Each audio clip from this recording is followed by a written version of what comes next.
2018 Subaru WRX STI. And what I'm going to be talking to you guys about today is whether this car is still relevant to buy in 2019, why you would buy it, and what type of person is going to buy this car. Now first, I'd like to give a huge shout out to my family's car dealership, Route 168 Automotive. It's still for sale. I'll put a link to the website so you guys can check it out if you would like to come take a look. And like always guys, make sure that you mention that you saw the video on YouTube. We give out YouTube discounts to our subscribers and to anybody that watches these videos. Let's dive into what we're going to be looking at with the STI today. So like I said, this is a 2018. You're going to get the updated front fascia, the facelift, updated interior bits and pieces, a larger boost screen, fully color boost screen versus the previous generation that didn't. You're still going to get the EJ25 4-cylinder boxer turbo motor pushing 305 horsepower. You're still going to get the rear trunk spoiler. And in this particular model, the previous owner did some very tasteful mods with enkei wheels, a tool roof rack, rally armor mud flaps, and an invidia exhaust that makes it sound amazing. Now on that point, these things still have the unequal length header so you can put an exhaust on and you're still going to get that boxer rumble. That's really nice. So the one question I want to answer is if this car is still relevant. It only has 305 horsepower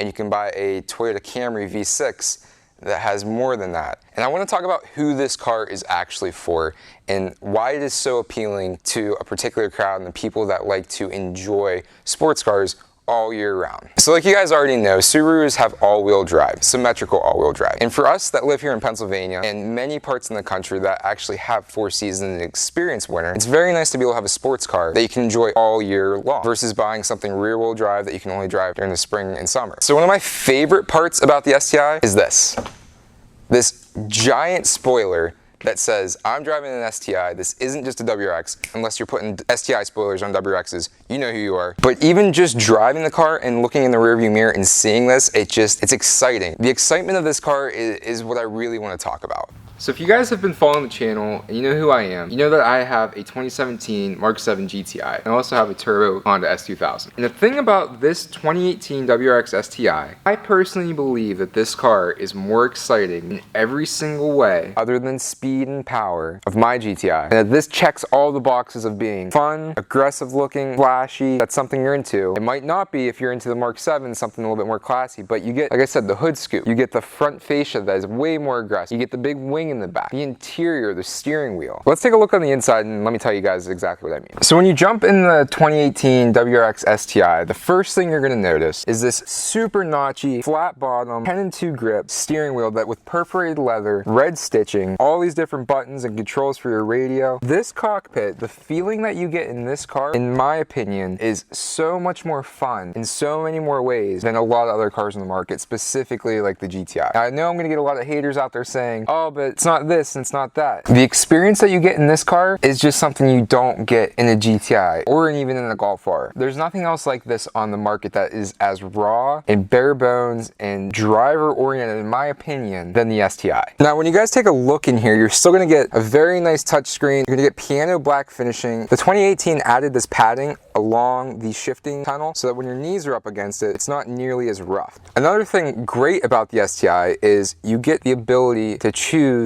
your power distribution between the front and the rear wheels. You have an auto and a manual center differential lock where you can add more power to the rear wheels or make all 4 wheels have the same amount of power. Also, you get S-Drive with this, which you have intelligent, sport, and sport sharp. I'll tell you guys about this in a little bit, but the difference between just the normal intelligent, which is your daily driving, nothing too crazy, throttle response isn't too bad, the whole way to sport sharp, there's such a huge difference, and it's so nice to be able to go from comfort mode to the sport mode with just a flick of the button. Now, like I said before, this car has an invidia catback exhaust, and it also still has the unequal length headers. You're gonna get that Subaru rumble. So let's start it up and see what it sounds like.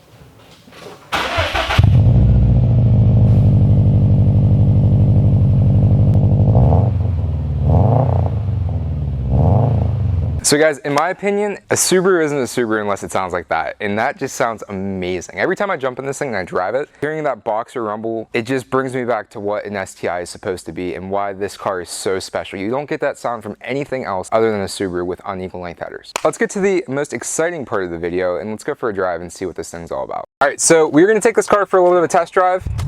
Ooh, I'm gonna tell you my initial thoughts on it. Kind of compare it to some other cars like the GTI and the S2000 and talk about, like I said, the relevancy in 2019 of this STI. All right, so first starting off, one of the coolest things that you guys will notice, and the one thing I hate about my GTI This shifter is so notchy and so precise, it blows Volkswagens out of the water. Now, I will say the S2000 shifter is really, really good too, but this is right up there with the S2000. So we're gonna go take this around a couple back roads. We're gonna try out the different modes. I'm gonna tell you guys what I think about it, coming from a perspective of somebody that doesn't drive one of these all the time. Now, I'm not biased. I did have a Subaru before. I never had an STI. Never had an STI, always wanted one. And, ooh.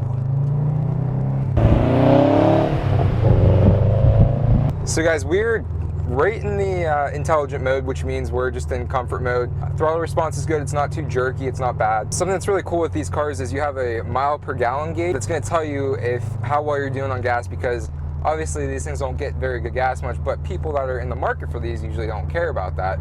You do have all-wheel drive, a turbocharged 4-cylinder motor that is sport inspired and is trying to get as much power as it possibly can. So even the driving position, I've heard people talk about this before, you kind of feel like you're sitting up in the car and you're looking down. It gives you a real feel of command versus like say something like the S2000 where you're sitting so low and you feel like the car is controlling you. This you feel like you're in control, especially with this steering wheel.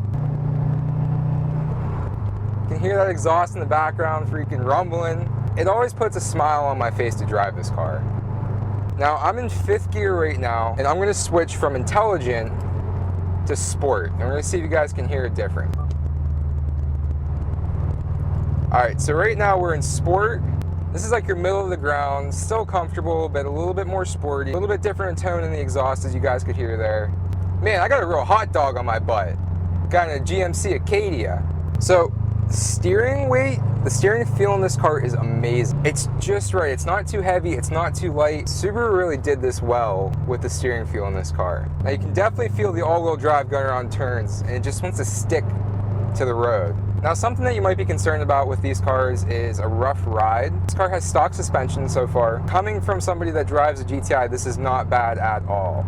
It does feel a little stiffer, a little more sporty, but that's what you expect in this car. And I don't think the people that are interested in this car are gonna care too much. Now, one nice thing about this is you're still getting a 4-door, which you're still having all the usability. The one thing I do wish is that they still made the hatchback in these cars. But that would get rid of the big STI wing on the back, which, I don't know, looking out that rear view mirror and seeing that thing, it's definitely worth it. All right, so we're gonna switch to Sport Sharp.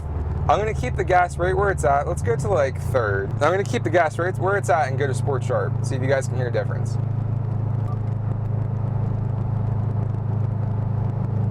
So at least to me, oh, throttle response is a lot different. That's a real reaction there. You can't fake that. Oh man, this thing is just fun. This thing's a lot more fun than my GTI is. Maybe I can shake that GMC. Let's give her a little goose here. It only has 305 horsepower, but it puts you back in the seat with that all-wheel drive. I know all my GTI guys are out there hating on me, but you can't be in the car community and just hate an STI. There's nothing else like it. Like, you can get an Audi that's all-wheel drive, but you're not gonna get the same experience as you do in an STI. Just the sound and the way this thing takes the turns. The shifter is so precise. If you're in the market for a car around $35,000 or less, you want something exciting and fun, something you can enjoy all year long, the STI is where it's at. I don't think I would ever buy just a WRX in these things. I feel like I would always want the STI. Like, you'd always feel like even with the GTIs, like, you feel like, oh man, I should have got the Golf R. Or if you buy like a V6 Camaro, it's like, oh, I should have got the V8. Like, now I can tell why they're still using the EJ25 in these things. It's a solid motor and it does what it's supposed to do and it sounds amazing. I've heard rumors that they're gonna be coming out with a new engine for the next STI model, which is pleasant to hear that there's going to be a next STI model versus the Evo that has disappeared and isn't in production anymore. Now, to answer my questions that I stated in the beginning of the video, is this car still relevant? I'm gonna say yes. There's other cars that you can get that are all-wheel drive, have same amount of power, like an Audi or even like a Toyota or a Honda Accord, but you're not gonna get the experience and the excitement that you get in this STI. And this car, I believe, was made for and is still to this day intended for the enthusiast that wants an all year round car, wants something that's a little bit flashier, wants something that's exciting all the time, something that sounds good. And I kind of want to say that's me. This is just so, I love this car so much. thanks for watching this video. Check it out on our website if you're interested. Mention this video and you'll get a discount. And we'll see you guys next time. Peace.